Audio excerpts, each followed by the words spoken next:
Be in the know with unlimited access to IBJ and Inside Indiana Business. Our in-depth coverage of all things business means you'll always be completely in the know. Subscribe for just $1 a week. Get started now at ibj.com/trial offer.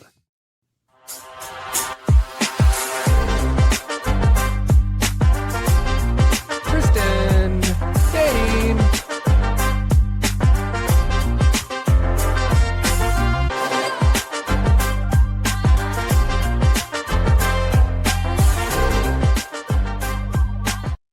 This episode of the Pete the Planner Show is brought to you by Indiana 529. If you've got a kid or a grandkid or even a newborn in your life who's either a kid or a grandkid, one of the smartest financial gifts you can give them is a head start on education. A 529 plan is a tax advantage way to save for education. Your money grows tax-free.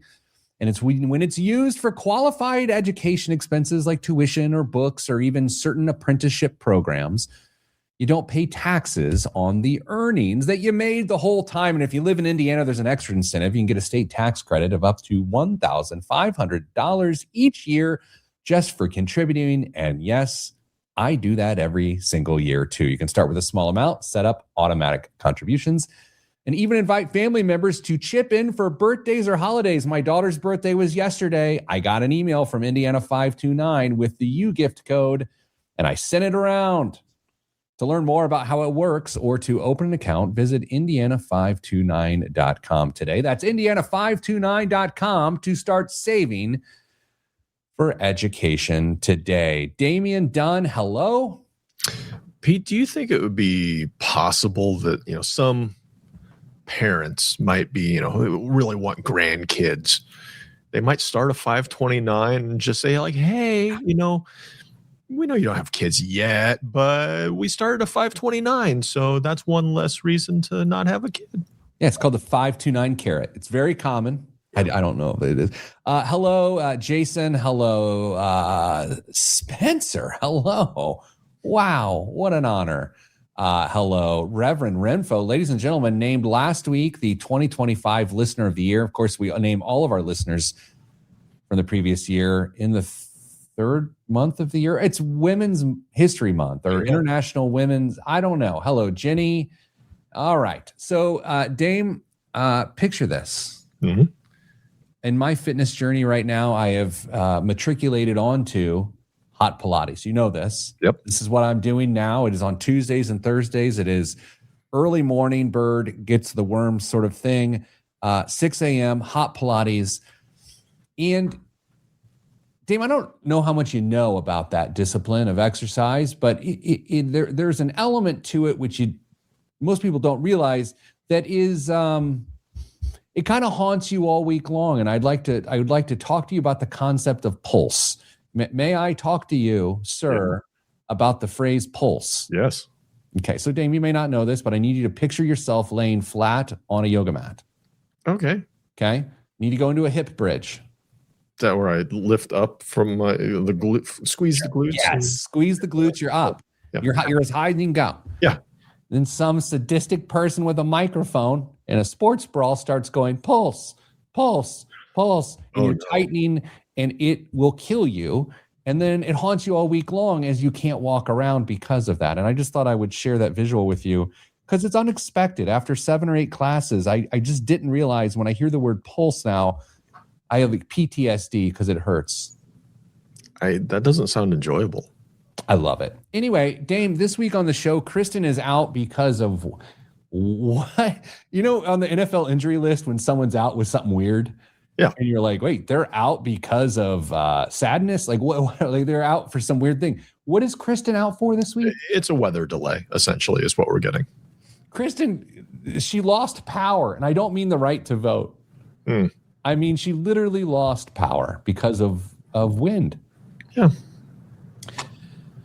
Dan, we've got special guests on the show this week. We don't do a lot of guests, but we got an email from a friend of the show, and I was like about estate planning, and I was thinking, man, I don't want to mess this up, so I gotta get a hold of an old friend of mine, someone who is arguably the second most famous alumni or alum, I don't know how the plural works, from Hanover College next to Mike Pence. Let's ask her about that.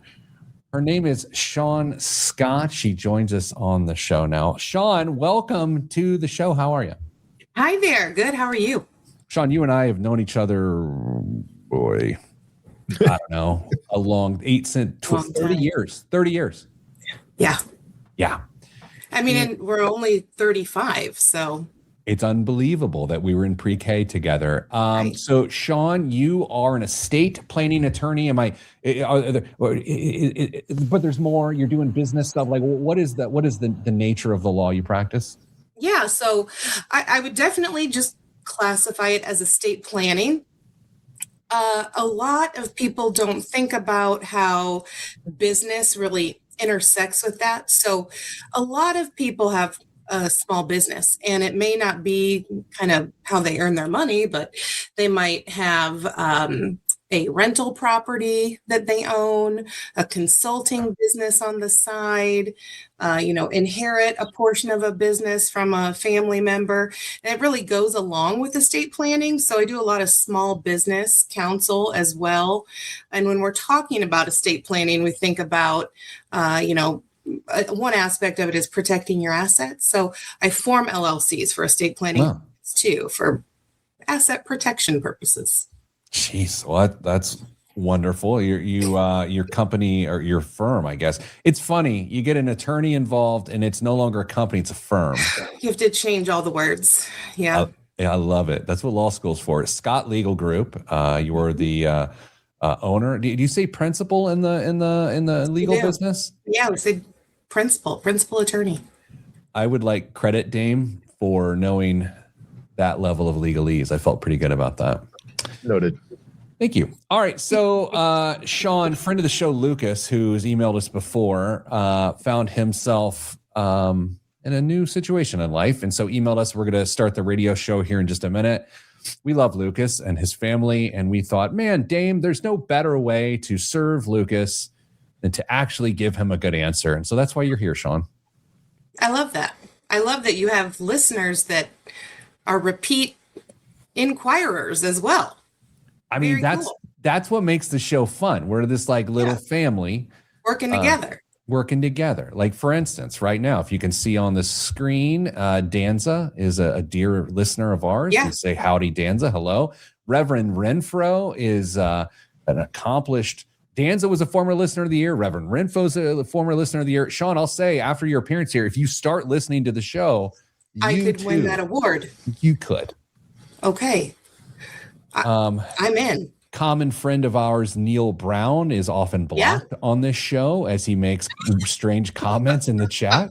So that's not surprising to you. Yeah, shocking. Morning, Cheryl. All right.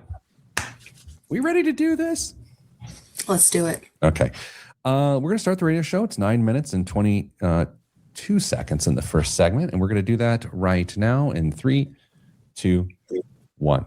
This week on the Pete the Planner Show, we answer your money questions. Here's how the show works. You email us, askpete@petetheplanner.com. That's askpete@petetheplanner.com. And here's what will happen.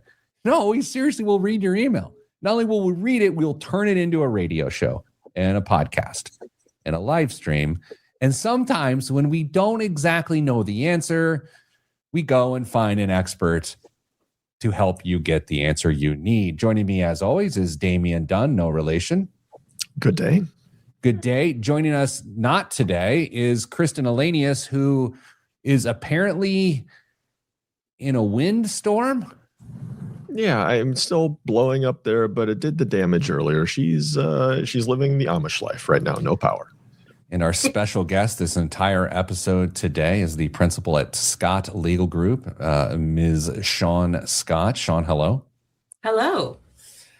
Shawn and I have known each other forever. She is an estate planning attorney, and today's question involves estate planning. So Shawn will be with us the whole show to help us with listener Lucas's question. Here we go. Hello, Pete and crew. Before I start the email, time out. Dame, here's the problem. Okay. He already started the email, so it's like he's so misguided. It's unbelievable.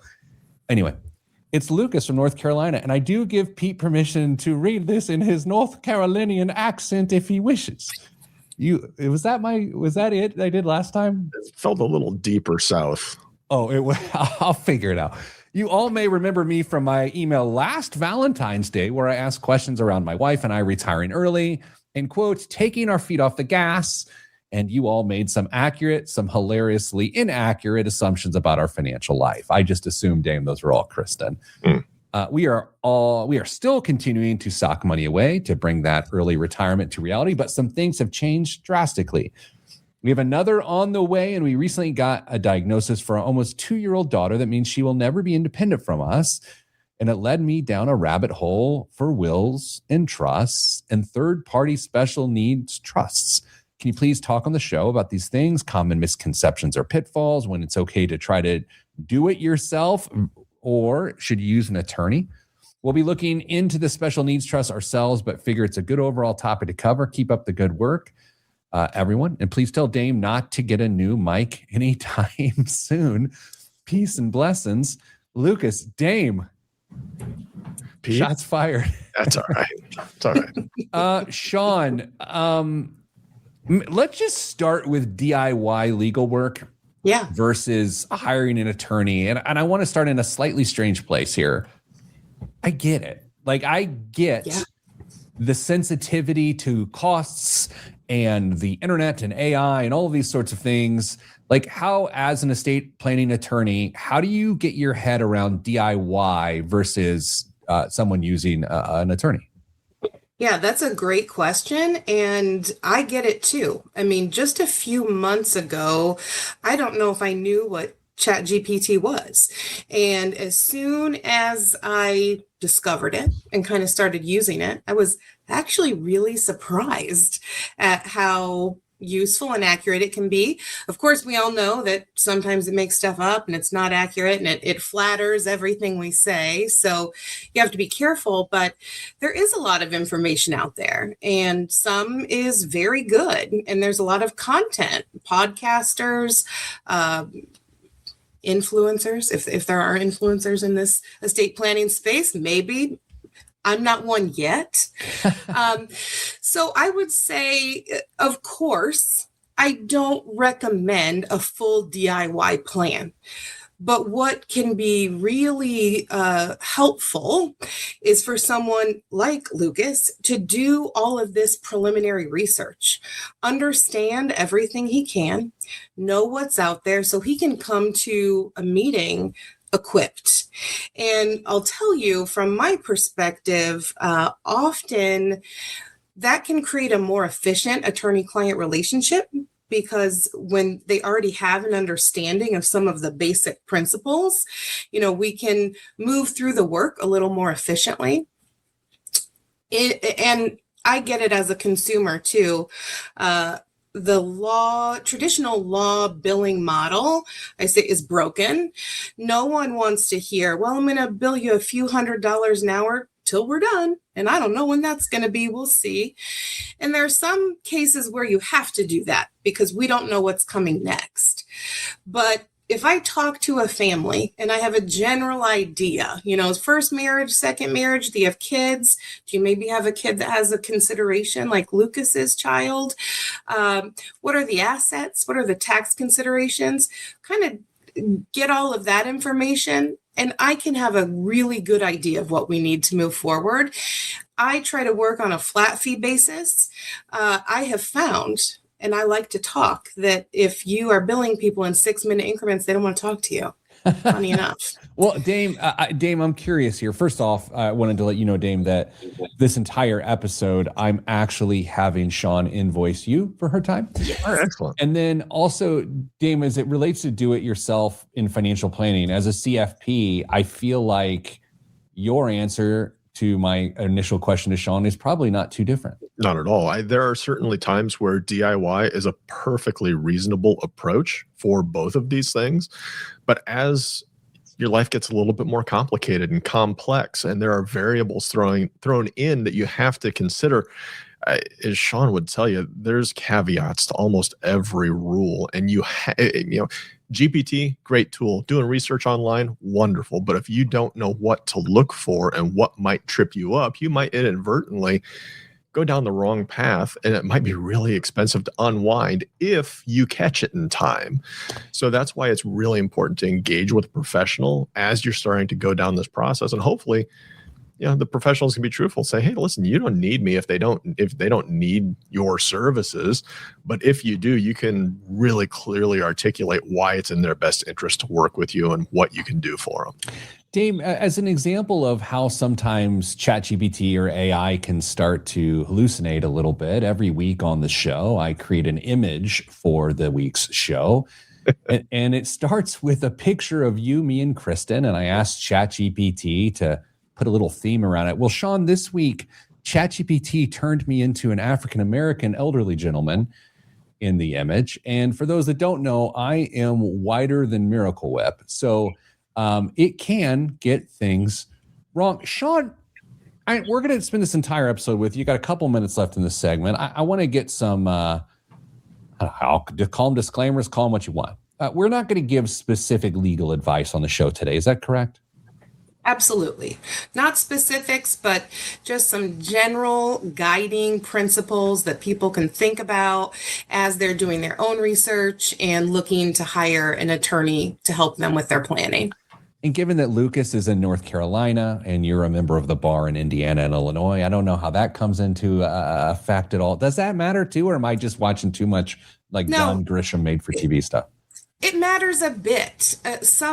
Most of the principles are going to still be the same, but there'll be state law that's applicable to his planning in particular. So he would need to retain an attorney in his state. All right. Well, here's what we're going to do.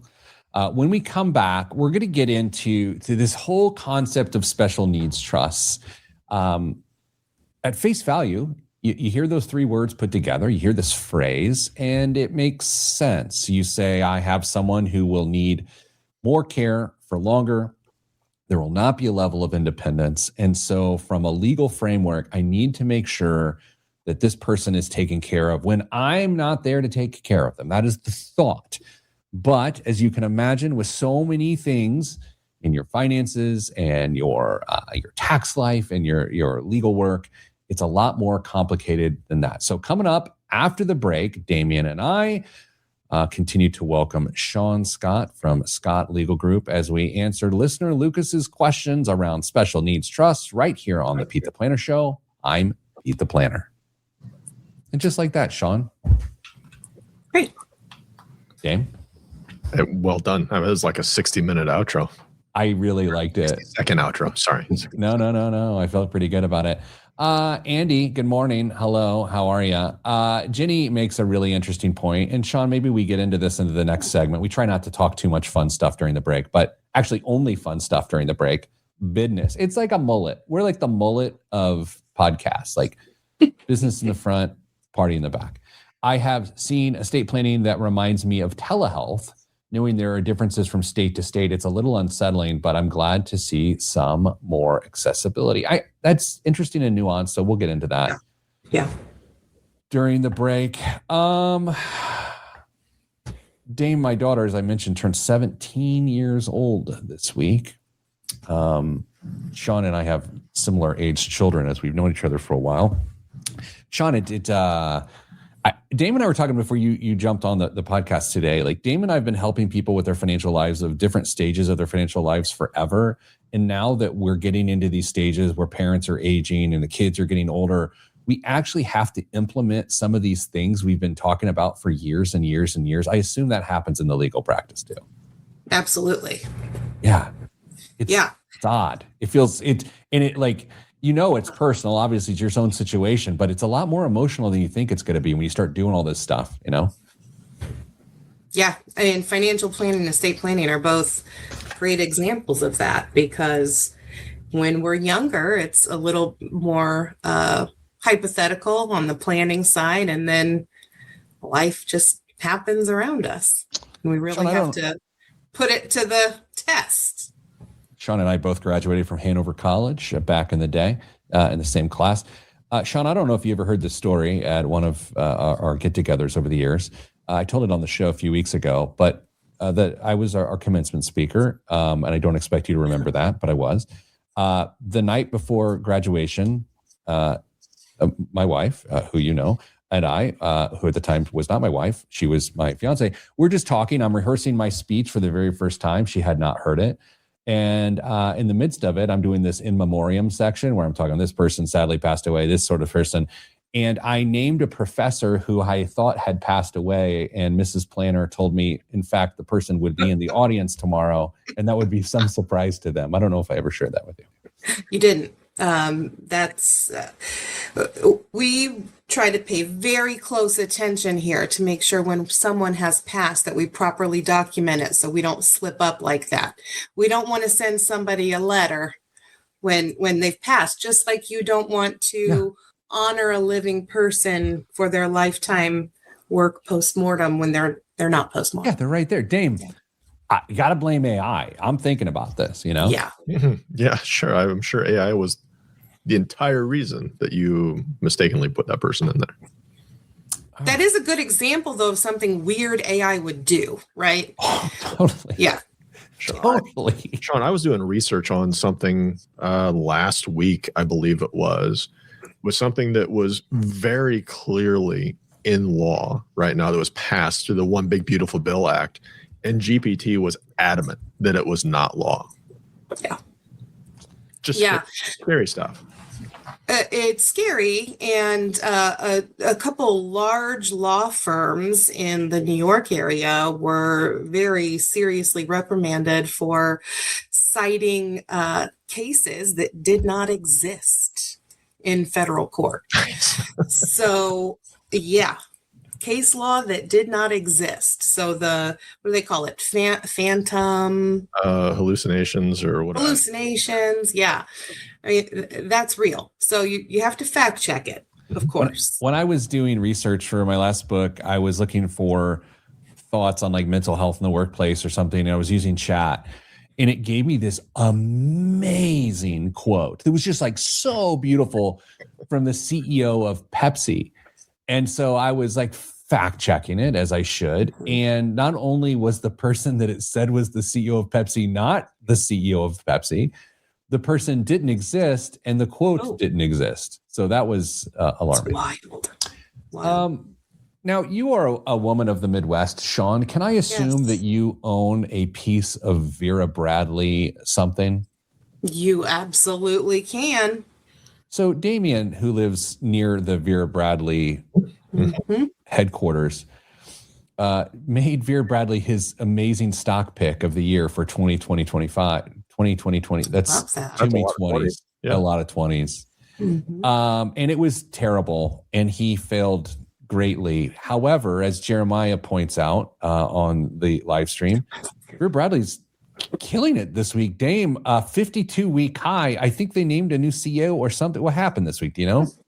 I've washed them from my memory. Okay. Actually, yesterday, Vera Bradley appoints Ian Bickley. He sounds British. Guaranteed he's British, Shawn. Do you know of his origin at all? No? Me? No, Shawn. She's an attorney. No, I don't know anything about him. No. All right, let's get back to the show. 9 minutes and 23 seconds. We'll come back, reset, get some opinions in 3, 2, 1. Back on the Pete the Planner show, talking estate planning today. Sometimes when we talk about really important topics like this, it's Dame and Kristen and I, and we are giving opinions. And while we are experts in the financial world, especially Dame and Kristen are, we are not necessarily experts in the legal community, and we don't give legal advice for a living. So this week, as we have a question from a very special friend, listener of ours, Lucas in North Carolina, we thought, let's stop guessing. Let's bring in my friend from Scott Legal Group, Shawn Scott, to help us. So Shawn, in this situation, let's kind of get to brass tacks, as my dad would say if he was standing over me and judging me.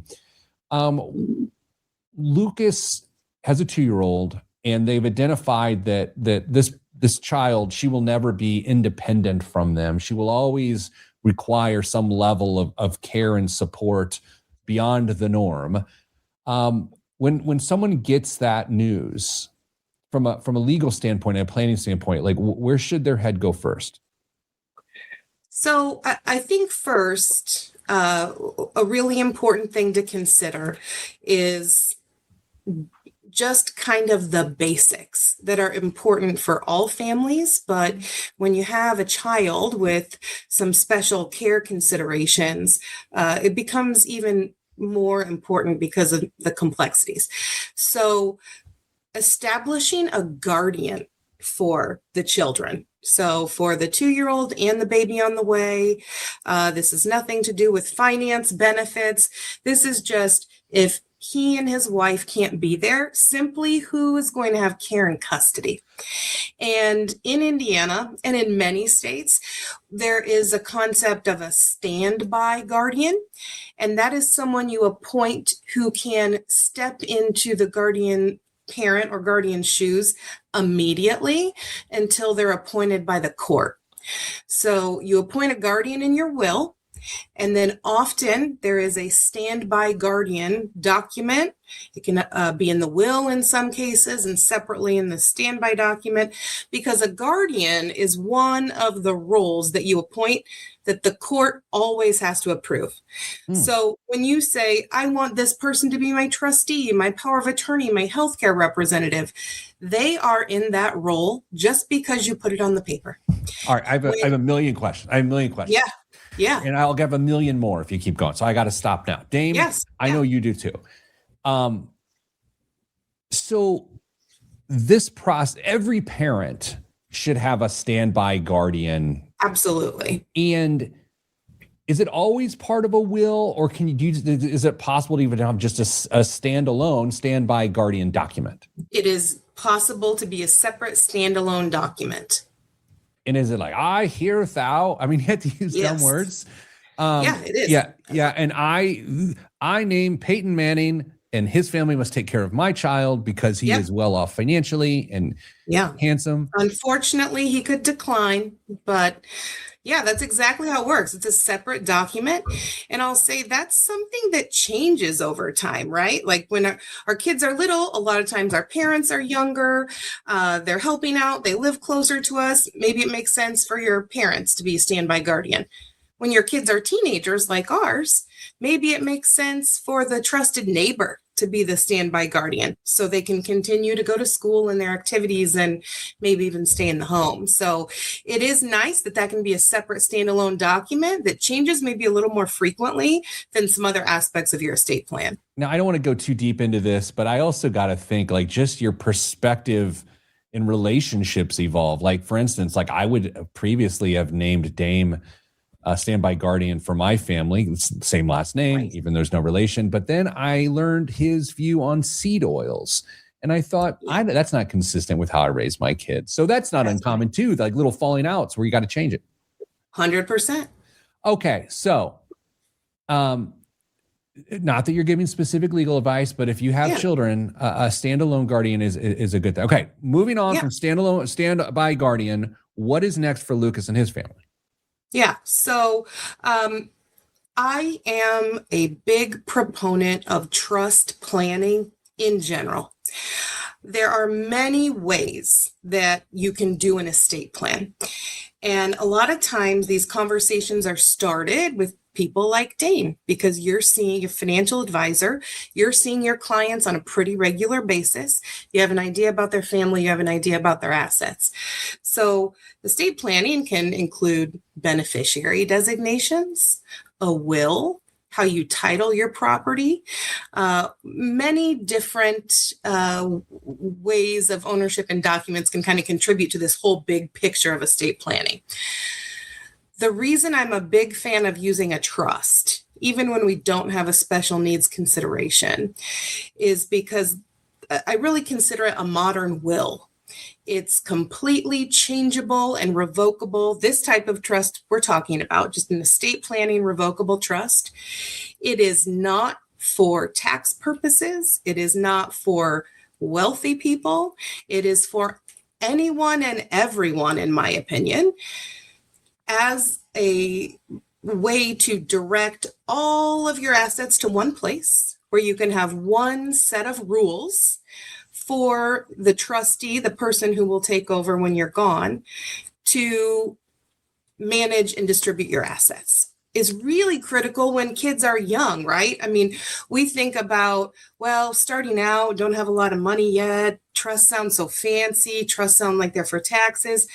But when you have young kids who can't inherit assets yet, and a lot of times people have life insurance, so they have a lot more than they're actually working with day to day. We want to make sure it all gets to a place where a trusted person or institution can manage these funds for your kids. Yeah, let's dig into that for a second, because I think people have unrealistic plans and they don't even really know it. Dame, your kids are brilliant, but they can't manage you and your wife's assets in the event of your passing. Yet, Shawn, every day people walk around with their beneficiaries as these minor children. Like, what happens when you list a 13-year-old as your primary beneficiary, you die, and now this 13-year-old's they're just playing a lot of Roblox? Like, what happens next? So I kind of joke that probate administration is not the end of the world. That's the court administered process of an estate when you die and you don't have a trust. Guardianship through the court is basically the end of the world.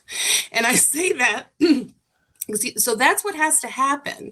A guardian has to be appointed. And so we talked about guardian for care and custody of the kids.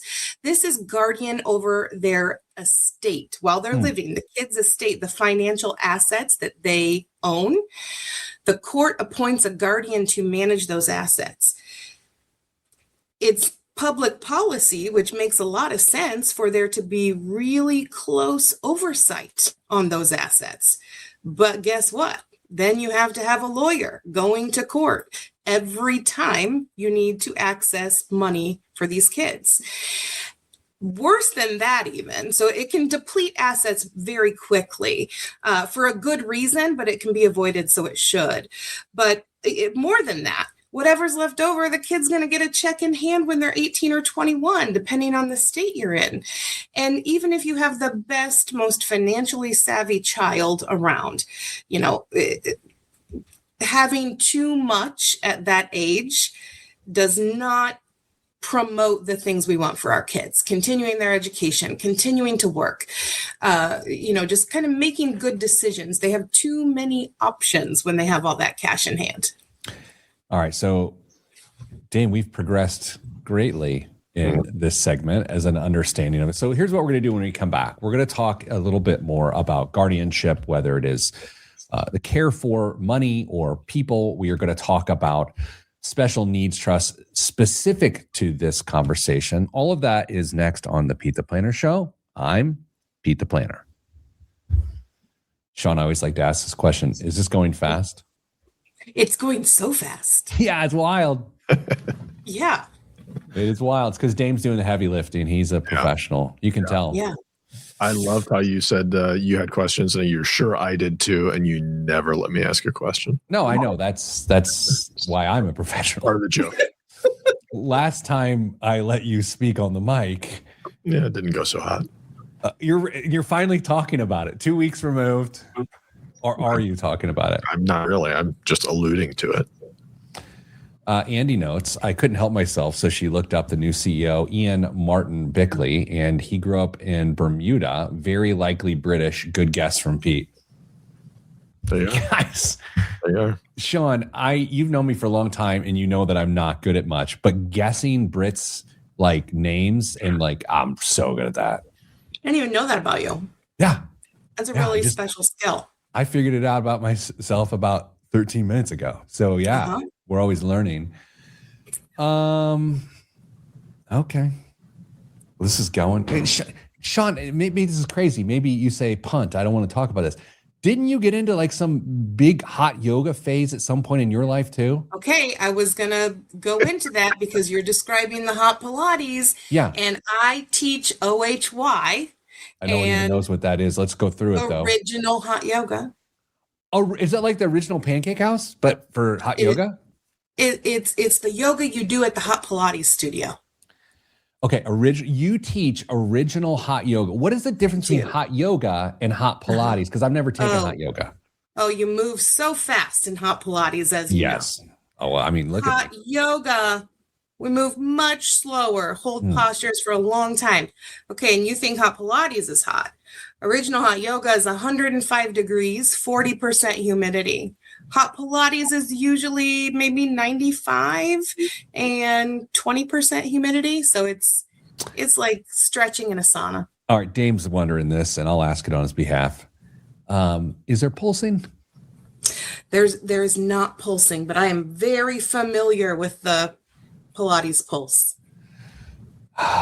Dame, are you intrigued, or do you want to get sweaty and spandex and do some movement, fast and or slow? I'm just saying about the breadth of knowledge that we bring to people on a week in, week out basis. I mean, this is amazing.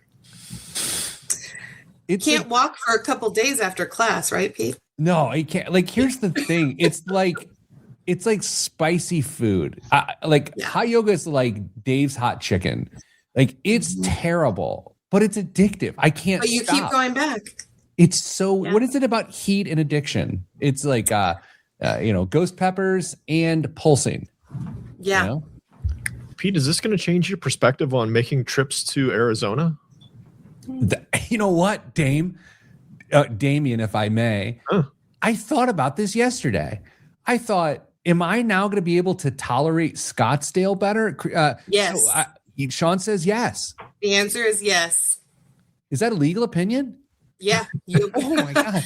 You'll be shocked. You will be shocked at your experience this summer and when you travel to hot places. Pretty cool. Dame, I'm again 4 weeks into hot Pilates twice a week, Tuesdays and Thursdays mornings at 6 a.m. And I work out a lot anyway. I've dropped a belt loop in 4 weeks because my midsection is trimming. Wow. Yeah. Pulse therapy, baby. Mm-hmm. Anyway, we have famed attorney Shawn Scott on the show today. Sorry. This is what you get on the show. I'm sorry, Shawn. You're like ChatGPT, just flattering my presence. Yes. Oh man, Dame, my wife loves to mock anything I get from ChatGPT, and she loves to point out of how much it agrees with me, and I must really love that adoration. And then I have to bite my lip. Do you think there's a greater likelihood that Mrs. Planner's listening to the show today since Shawn's with us?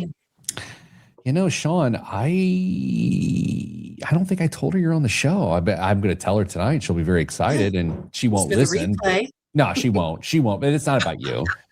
She wants okay. I want you to You're she married. Hears you enough. Yes. Okay. So she's doing her thing. She got a little AirPods in, doing her thing. And then she has to listen to me for an hour. Do you think that's at all a good idea? No. All right, let's do the show. In 3, this one goes to 9:40, 9 minutes and 40 seconds for those that in 3, 2, 1. Back on the Pete the Planner Show special estate planning edition. It's like a very special episode of Blossom when Joey Lawrence discovered THC. I don't know. I don't remember, but this is an episode of a financial show in which we have our very own Joey Lawrence. Shawn Scott joins us, an attorney at law from Scott Legal Group. Shawn and I have known each other forever. I saw this email come in from beloved listener Lucas, and I thought, let's not lead my man astray. Let's get Shawn here. Lucas has a special needs child, and so he wants to have a special needs trust. We started the last segment talking about guardianship, and we talked about standby guardians. We talked about the importance of trusts being developed for everyone. Now, let's, Shawn, get specifically into what is a special needs trust in relation to just a normal revocable trust. Yeah. So often we create a special needs trust inside of the family's revocable trust. So it doesn't necessarily need to be a separate document, because the special needs trust that we're talking about here will not be in effect until after Lucas and his wife are gone. So in essence, it's a carved out portion for that child specifically. And there are rules created in the special needs trust to handle the assets that that child gets. The reason people do a special needs trust is because we can anticipate that Lucas's daughter is going to receive some governmental benefits. Medicaid, there is the big one.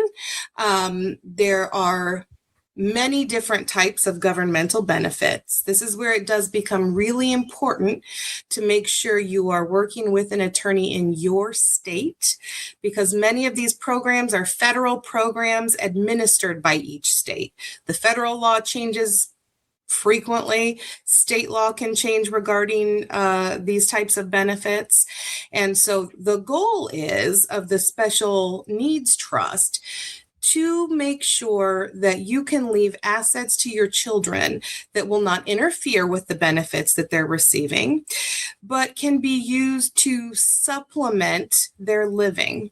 So maybe it can help take them on a trip, buy a vehicle that they need for transportation. So supplemental items for their care and well-being that parents would have provided during their lifetime, but not going to their core care that is being provided for through governmental benefits. So can we talk about tax ID numbers? I know that's maybe a strange way to go.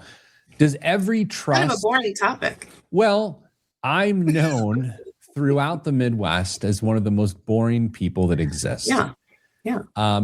Hey, you've been at parties with me. You know this, Shawn. So does every trust, once it's established, does it receive a tax ID number when a trust is established? No, and that's really a great question, because that can help people. I was teasing you, but it's good. That can help people understand kind of the difference between some type of sophisticated, maybe fancy trust planning and just this type of trust we're talking about, a revocable trust for your estate planning purposes. The tax ID number for your revocable trust is going to be your social security number. So taxes are everything's still reported under your own social security number.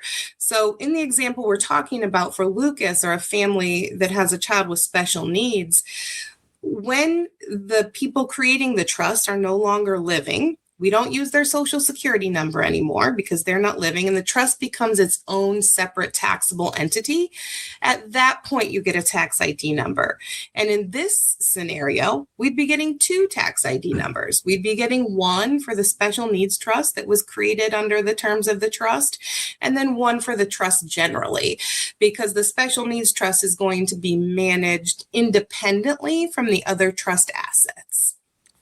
Dame, obviously you've had exposure to this sort of stuff for years, but from the financial perspective, right?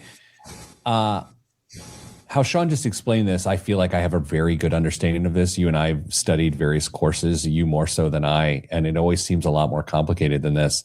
I'm curious, as you think through this, what additional questions are helpful to bring understanding for folks here that they might be wondering? I love the idea of recognizing a parent's desire to prepare as best they can for that inevitable time when they're not there to take care of their kids. And part of that is structuring assets in the right way for those kids. And protecting those benefits that they're going to get from the government is crucial to make sure that there's, regardless of what happens to the money that you're able to squirrel away, going to be some stream of income. And that can't be overstated enough. And now we've got new tools that are coming online that are available, like the 529 ABLE accounts, and making sure that you're using those correctly so as not to jeopardize anything else that's going on. So it gets really complicated really fast. And being able to have not just a qualified estate attorney alongside, but a financial advisor that and trust and is very intimate with your details as well, that can kind of be maybe an overseer or a quarterback of what's going on, and tax person, just making sure that you are not going to inadvertently make that mistake, because there's so much out there. You can't be an expert in everything as much as you want to be, and to be able to take control for your kid. Having a good team, surrounding yourself with qualified individuals, could be really, really important to the success of this plan that you're putting forward. So I thought I made up the quarterback analogy for financial advisors, but apparently I did not. That's exactly what I tell my clients when they come in. So I'm a piece of the puzzle, right? But your financial advisor is your quarterback. That's who you're seeing on a regular basis. That's who understands what type of assets you have at various times. And, the documents are important, and how they're drafted is important. But what's even more important is making sure that once those documents are in place, you're using them correctly.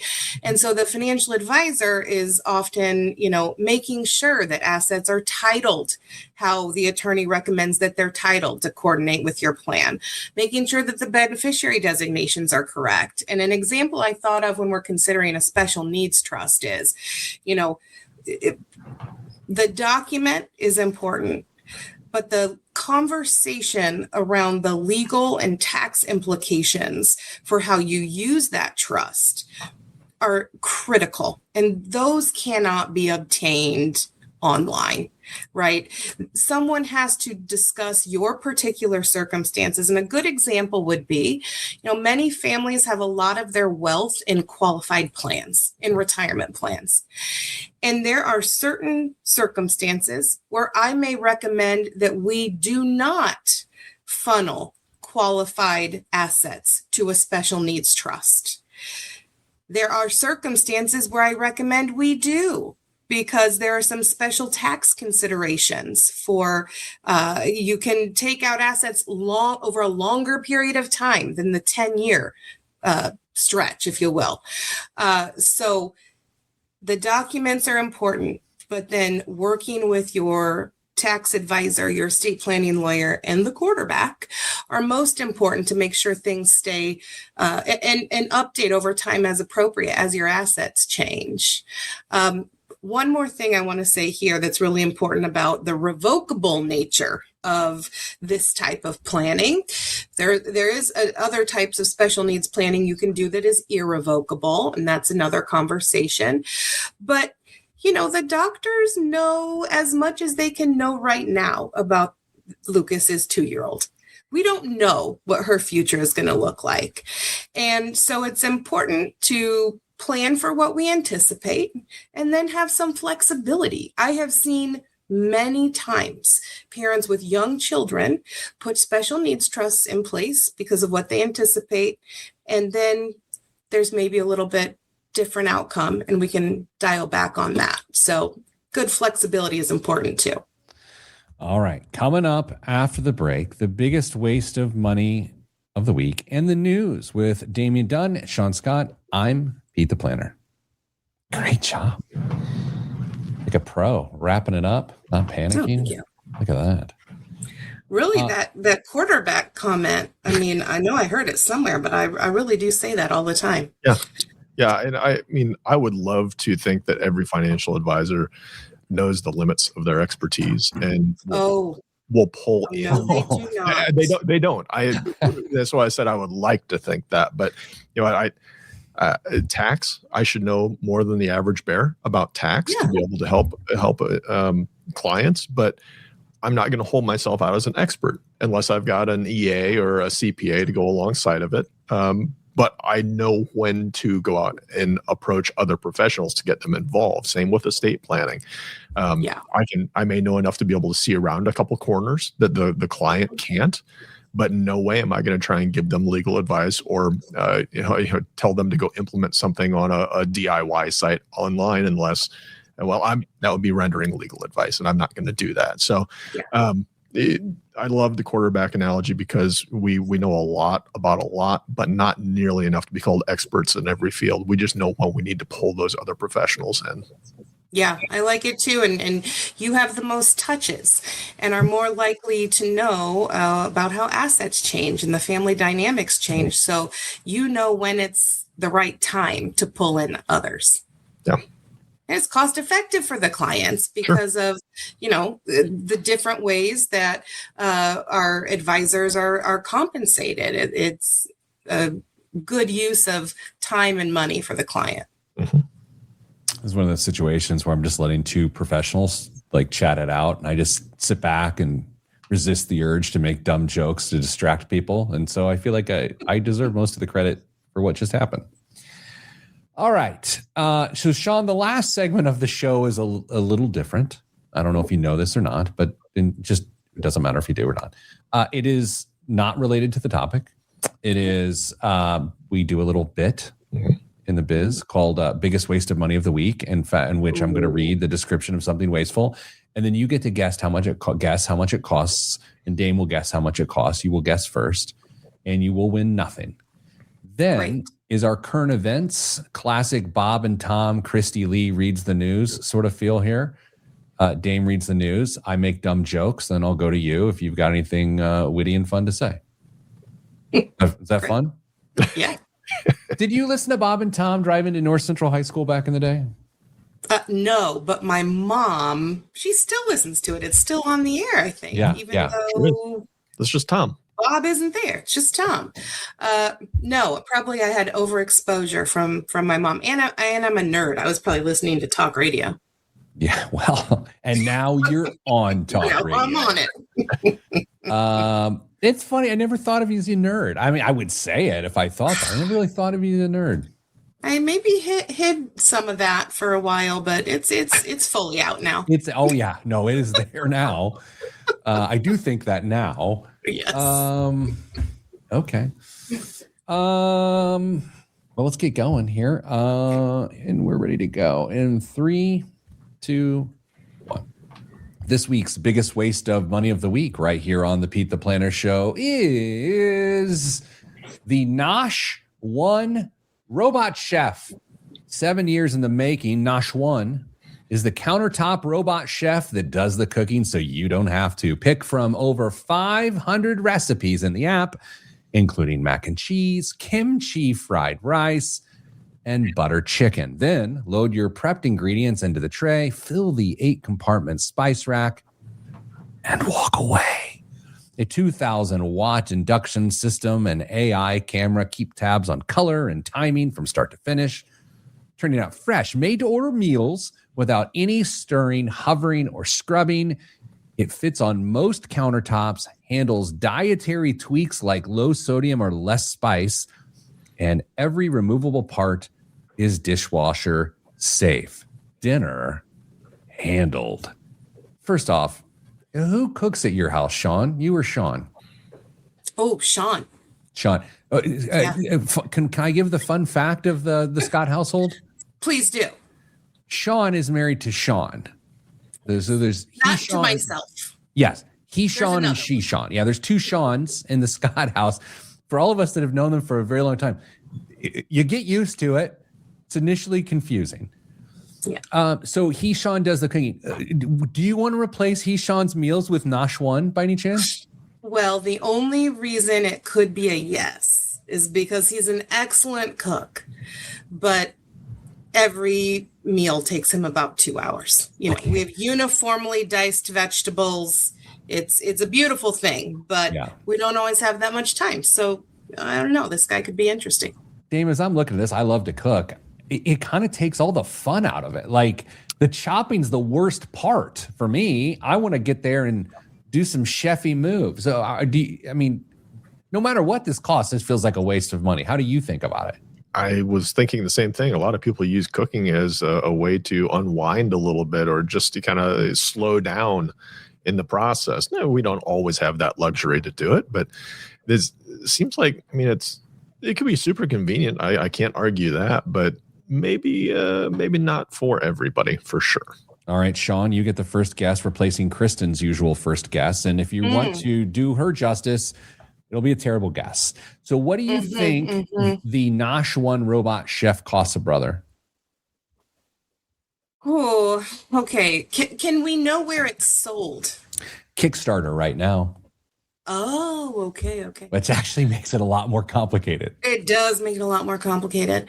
Okay, I'm gonna say $4,200.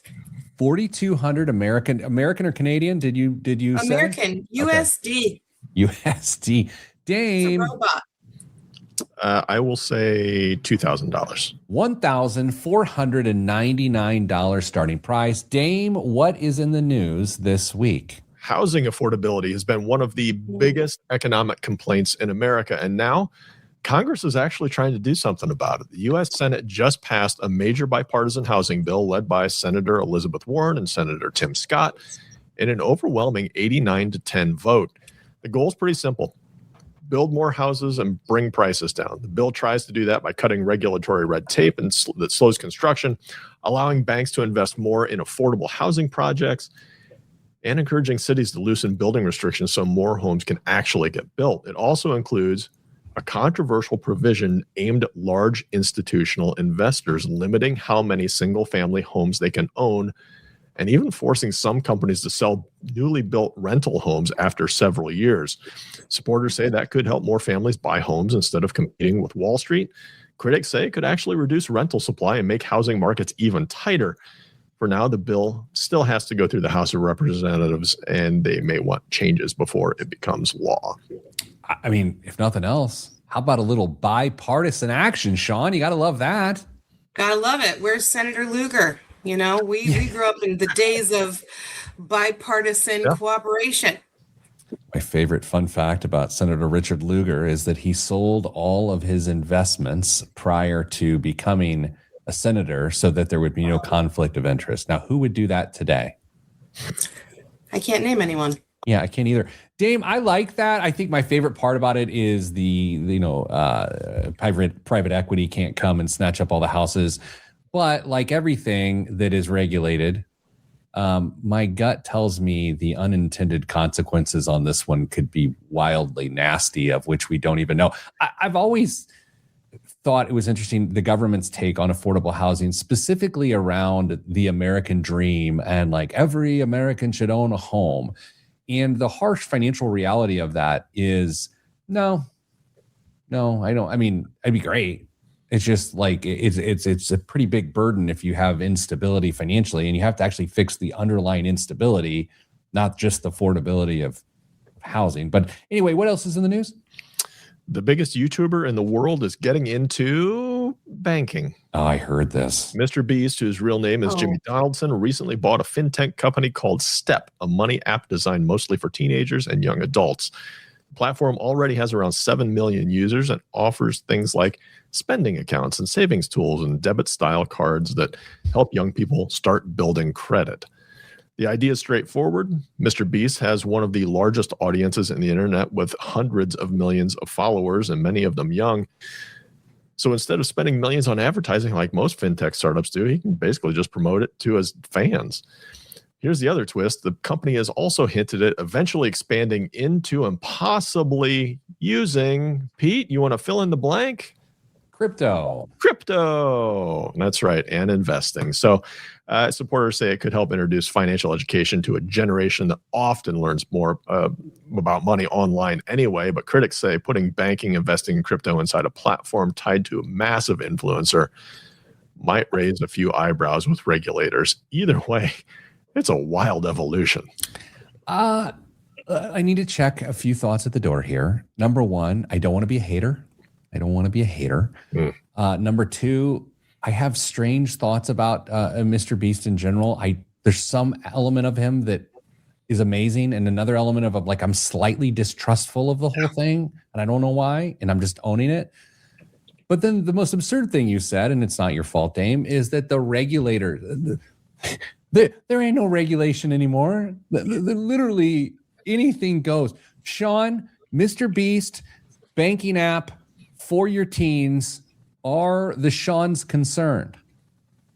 Yeah, I'm actually shocked my 11-year-old hasn't asked me about this yet. I mean, Yeah. perhaps because it's not an available product. He loves all things Mr. Beast. Mhm. Do you remember when you could order a Mr. Beast burger, Yeah. but there wasn't really a restaurant? It's Sure. like they were making them in the back of Maggiano's or something, Mhm. in the chocolate bars. So, look, it's brilliant on Mr. Beast's part, but yeah, it makes me really nervous. I mean, he just has a lot of direct access to kids, so I just hope he uses his power for good. Well said, Dame. One more? Sure. Apparently, the mall is back. Yeah, the place where many of us spent the late 90s wandering around Orange Julius and Foot Lockers in the food court, suddenly cool again. According to the Wall Street Journal, Gen Z is showing up at malls in a big way. And that's welcome news for mall owners who have spent years watching foot traffic decline. The data backs it up. Shoppers between 18 and 24 bought about 62% of their merchandise in physical stores last year compared to 52% for older shoppers. Can you believe that? No, Shawn, what was your mall of choice as a teen in Indianapolis? Keystone still is, and I can point to it. It's so bougie. I was a Lafayette Square king myself. Dame, was the mall in Fort Wayne? Is that where you went? Yeah, Glenbrook.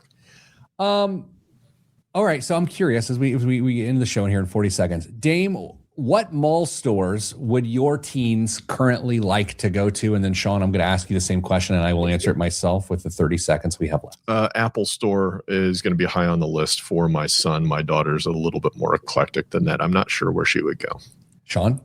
Sephora. Gosh, Sephora, Abercrombie, and Hollister somehow are a part of our lives, and I can't believe it. Hey, here's what else I can't believe, that the show's already over. Shawn Scott from Scott Legal Group joined us. Shawn, thanks for being here. Thank you so much. All right, sending everybody else good vibes, because good vibes are all that's in the budget. I'm Pete the Planner. That's the show. And thanks to Dame. Why? I don't know. Shawn, I got to be honest. You killed it. I think you did an amazing job. Yeah. Thanks. That was great. It went so fast. I feel like I did get a few good little nuggets out there, though, to get people thinking and hopefully help Lucas a little bit with his questions specifically. I do believe you did.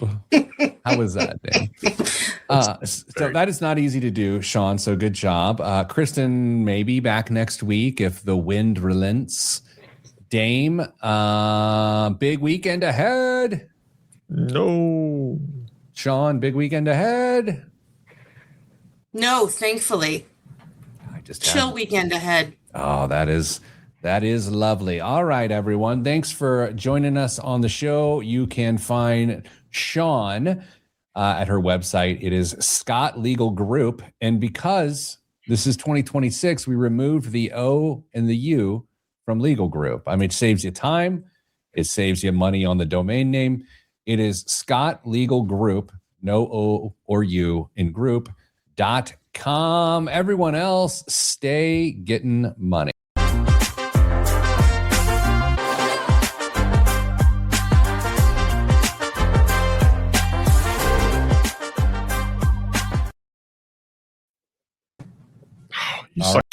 I'm Tiffany Souter, mom of four, wife, entrepreneur, and host of the Life of And podcast.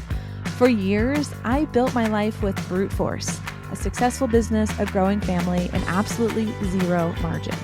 I was tired, snappy, and felt constantly behind, and I was too afraid to admit it. Everything changed when I stopped trying to do more and started building systems that actually worked for my real life. If you too are craving more peace, more presence, and just more time for you, I'd love for you to join me on the Life of And. Subscribe now on your favorite podcast app or listen at ibjpodcast.com. Do you want to know what really drives change in Indiana? You won't find it in sound bites, you'll find it in stories. Stories from CEOs, lawyers, coaches, entrepreneurs, and community advocates. That's the IBJ Media Podcast Network. Insightful, local, impactful. Find all of our shows by searching IBJ Media in your podcast app or visit ibjpodcast.com.